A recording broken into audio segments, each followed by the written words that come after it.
Okay, so Kimberly's beginner 5 combo is going to be a little bit more involved than the previous ones, but it's still going to rely on the same foundations that we've set so far. This is going to rely on chaining these attacks, and then so we're basically going to do a standing neutral heavy punch, and then we're going to chain into her special, which in this case is going to be her sprint.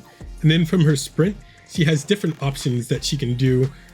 So in this case, we're going to do arc step, which is going to require us to do nothing after we sprint. And then we're going to do a heavy kick after she's done her step off and then come back down. So this might be the first time that we see linking moves together, but I don't know if I would necessarily call it linking, more so than just an option out of her arc step. And so if we break this down, this is about the point where I would start breaking down the individual lines of the combo and trying to make sure that you can execute them individually first on a somewhat consistent basis, and then try to put them together. And so the first chunk, it's like the first 2 lines here, is just going to be standing heavy punch and then into her sprint. So standing heavy punch into her sprint, that gives us our first 2 lines, actually the first 3, because then she does the arc step. So this jump off of Ryu is the actual arc step.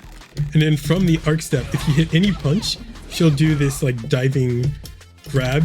And then if you do any kick, she'll do this dive kick.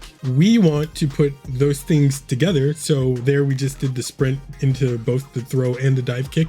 So we did the bottom 2 lines together, and then we did the standing heavy punch into the sprint itself, which is chaining these 2 moves together. Now if we just put all of that together,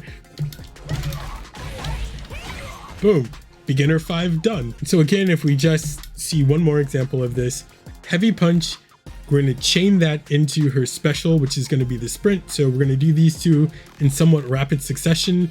Then after she jumps off of Ryu, we're going to do her dive kick option. So when she jumps off of him, we just press any kick, and then she's going to dive into him, and that's going to be beginner 5. So boom, beginner 5 done.